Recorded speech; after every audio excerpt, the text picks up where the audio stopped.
Shalom, selamat sore. Perkenalkan, nama saya Fernando Piranyawa, Prodi Penjaskeskrek Universitas Nusa Cendana Kupang, semester 3 kelas A.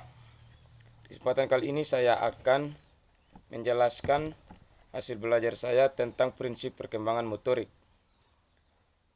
Ada beberapa hal yang harus kita pelajari, yaitu ada 7. Yang pertama itu prinsip perkembangan motorik, kedua nilai-nilai dalam perkembangan motorik, yang ketiga tujuan dan fungsi motorik, dan yang keempat perkembangan motorik hubungan dengan perkembangan kognitif, dan yang kelima tahapan profesional dan perkembangan motorik, dan yang keenam tahapan konkret operasional dan perkembangan motorik, dan yang terakhir yang ketujuh formal operasional dan perkembangan motorik.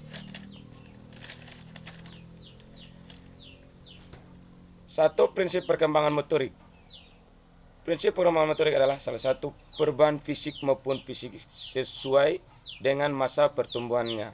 Perkembangan motorik sangat dipengaruhi oleh gizi, status kesehatan, dan perlakuan gerak yang sesuai dengan masa perkembangannya.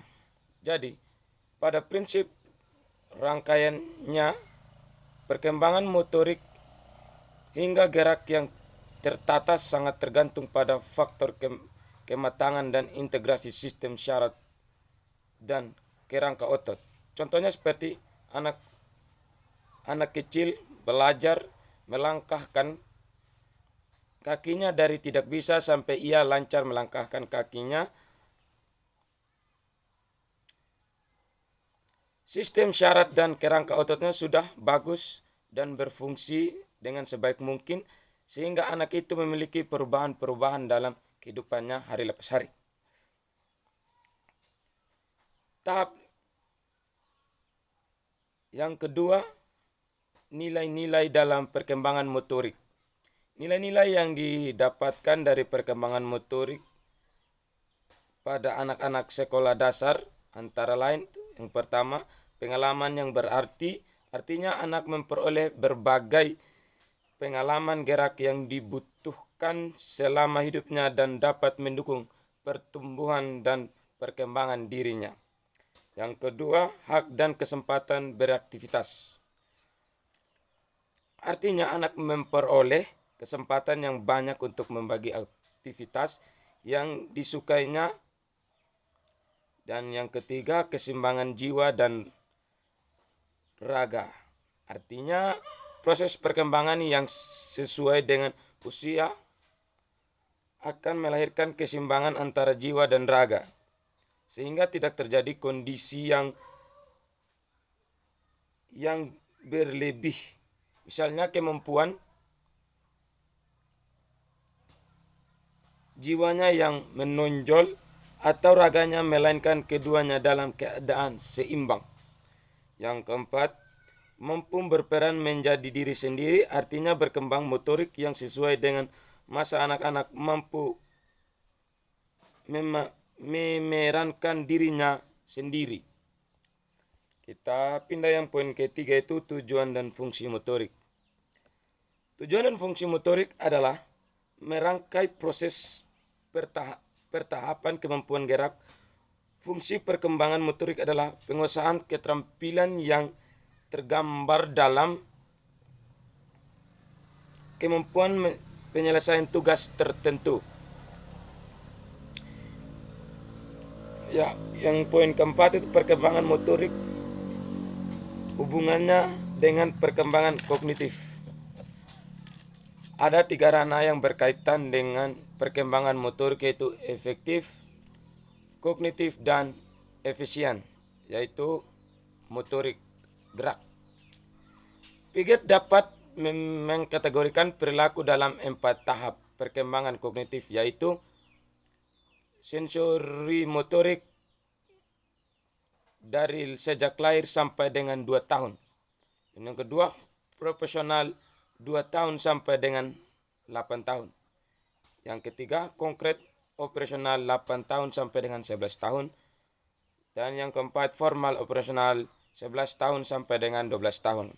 Tahapan-tahapan di atas selalu dialami oleh setiap anak-anak dan tidak akan pernah ada yang melewati meskipun tingkat kemampuan anak berbeda-beda.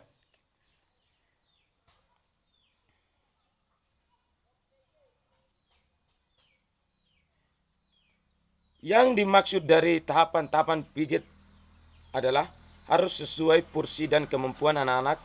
Contohnya anak-anak baru lahir sampai dengan 2 tahun bisa dikatakan belum bisa bermain. Tetapi kita harus mencari akal agar anak-anak tersebut merasa bahagia. Sedangkan anak-anak 2 tahun sampai dengan 8 tahun kita mengawasinya agar mereka melakukan permainan yang sesuai. Contohnya bola yang digunakan melakukan permainan yang sesuai. Contohnya bola yang digunakan bola yang dapat dibuat dari plastik agar anak tersebut tidak membahayakan dirinya pada saat melakukan bermain. Sedangkan 8 sampai dengan 11 tahun dapat dikategorikan bisa menjaga diri sendiri, tetapi memainkan yang dimainkan itu harus sesuai. Contohnya bola yang dimainkan harus khusus buat mereka. Sedangkan anak usia 12 tahun dikategorikan sudah mendekati jenjang dewasa. Maka dari itu, biarkan mereka bermain dengan senang hati agar mereka itu bisa lebih percaya diri. Yang kelima itu tahapan profesional dan perkembangan motorik. Piaget membaginya dalam 2 bagian, yaitu prekonseptual, artinya kondisi berpikir tanpa dasar atau masih menduga-duga. Ini bisa terjadi pada anak usia 2 sampai 4 tahun. Yang kedua itu intuitif, artinya anak-anak akan berpikir menurut kata hatinya ini. Contohnya itu bisa terjadi pada anak usia 4 sampai dengan 7 tahun. Itu mereka melakukan sebuah permainan yang menurut mereka itu baik tanpa memikirkan efek samping yang berlebihan. Dan poin yang keenam itu tahapan konkret operasional dan perkembangan motorik. Tahapan ini anak-anak tidak tergolong lagi pada usia dini atau usia balita. Anak sedang memasuki periode transisi dalam aspek gerak, dan gerak dapat dikembangkan sudah mengarah pada peningkatan keterampilan gerak yang lebih kompleks. Contohnya lari dengan posisi lengan di atas, lengan di samping badan, dan semua permainan sudah ia lakukan dengan ketetapan pada aturan-aturan yang ada dalam permainan. Poin yang terakhir itu, yang ketujuh, formal, operasional, dan perkembangan motorik. Tahapan ini anak-anak sudah mampu berpikir yang bersifat abstrak, namun kita juga telah menyatakan bahwa tujuan dari aktivitas gerak adalah untuk meningkatkan fungsi kognitif. Oke, baik, terima kasih atas kesempatannya yang diberikan kepada saya. Mungkin hanya ini yang dapat saya sampaikan. Mohon maaf jika ada kata-kata yang salah dan perkataan saya terlalu cepat. Mohon dimaklumi karena saya juga masih dalam tahap belajar. Sekian dan terima kasih. Salam olahraga. Jaya!